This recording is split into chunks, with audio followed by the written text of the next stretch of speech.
This is what they were trained to do, to put the knee on. So you're talking about the knee on the neck. They're trained by the police department to put the knee on the neck. It's very stupid. It's also not an asphyxiation. Yeah. But we need to acknowledge the fact that they train police officers in this department to do what he did. Right. They train them to turn someone over afterward, which he did not do. But that wasn't the media outcry. The media was, why would you put your knee in his neck? Yeah. Because he was taught to. So your problem here is with the police training department. And I've been saying this for a long time. We had Jocko on. Oh, yeah. Police, before they go out, they should have 6 months of concentrated combat training, grappling training, Brazilian submission training, so that they don't have to go to their tool belt, whether it's a taser, whether it's a firearm, or if you're a silly beat cop in the Untouchables or all of the UK, a billy club. Right? Spin it around. I think that they shouldn't have to. So they need better training. But here is actually, we have a clip of them showing that this was a training for the police officers. He didn't just do this rogue. The officers were holding Floyd in what attached MPD training materials call Maximal Restraint Technique. The training materials include a photograph of an officer with his knee on the suspect's neck.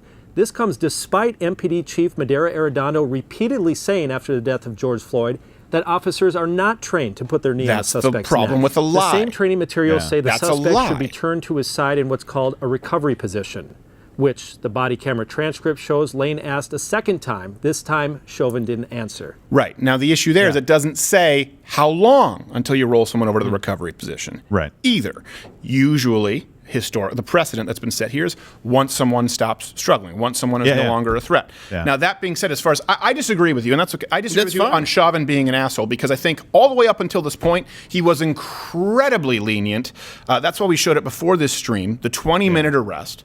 There have been officers who've been shot in far less unruly scenarios. Yeah, I think we have a shorter montage here of them trying to get him into the car. Keep in mind, George Floyd says his mom just died. She died 2 years ago. He's not putting his hands up when they ask. He's asking them to put the air on if they have heated seats and a sunroof, and they're saying, we're going to stay there with you. We're going to open the windows. Saying, I can't breathe. Calm down. Saying, I can't breathe. The second they cuff him, okay, just to be clear, again, we were told that he said, I can't breathe once he was on the ground, and the cop ignored him. No, that's the very first thing he went to try and avoid being cuffed. Here's a montage. We're trying to get out of the street here so you don't get hit by a car. You got him? Could you please crack it for me, please? Yes, I'll crack it. Stay with me, man. I will. Please stay with me, man. Thank you. I'll roll the windows down and put the legs in, all right? Y'all put the air on. Step out and face away. Okay, please don't shoot me. Please, man. I'm not going to shoot you. Step out and face away. I'm looking you out of eye, man. Please don't shoot me, man. I'm not shooting you, man. So here's the thing. Someone passed a fake bill in there.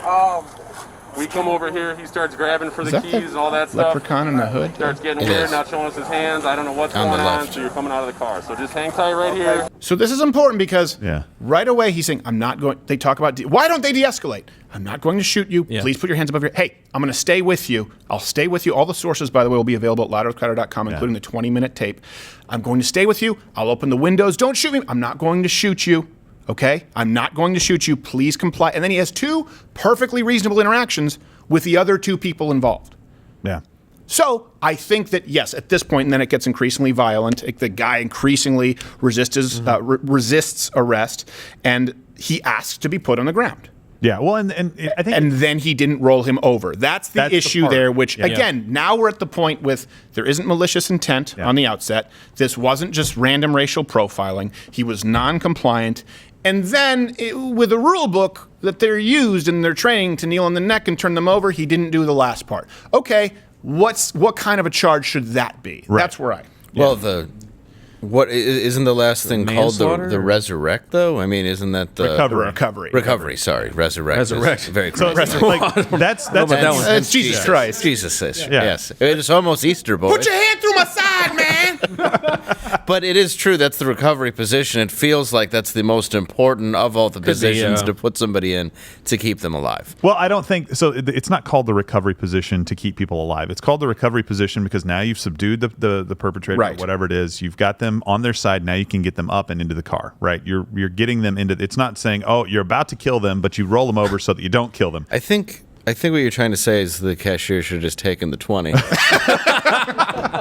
No, I think all of the context to this matters, and I think so many people form their opinions. Not you, Dave, but a number of people form their opinions. No, Dave, just on the last 5 minutes of the video that we saw, kneeling on the neck, and not understanding, like never having dealt with somebody who's been on drugs. I've heard story after story after story of somebody on PCP. Lane even asked, he's like, "Hey, do you guys think he's on PCP or something?" Yeah, those guys have strength that you have no idea where it comes from. Right? Oh yeah, tons of bodily. Well, I think we have a hunch. Well, it's a PCP. Yeah. Well, basically, it makes you get naked, and it gives you the strength of 10 men. Yeah, I had a friend who was a police officer, one of my jiu-jitsu coaches, and there was a guy on PCP, and what he did was he stripped down naked. Yeah. He crapped in his hand, covered himself in it, said, "Who wants to catch me?" And he was a new police officer, so they said, "All right, you're up." Go. That's you, boy. Yeah, exactly. Which actually is pretty clever. Well, they sprayed him with poopery first. Who wants to get me? That worked. Yeah. You're never gonna get me. All of this, the context matters. The context matters, but my question, so now that we've watched all of this, right, and we understand the context, we understand that there was training, we understand that this officer knew this man, we understand that this officer knew this man had a violent history, we understand that he was very accommodating for 20 minutes. Did it warrant the most violent, unruly, mostly peaceful riots that we've ever seen in our lives? Keep in mind, all of these riots over the course of the summer, and by the way, remember, the COVID ticker disappeared for 2 months. For a little bit. Yeah. It was all predicated on George Floyd and Derek Chauvin. Here's a little reminder, in case you've forgotten.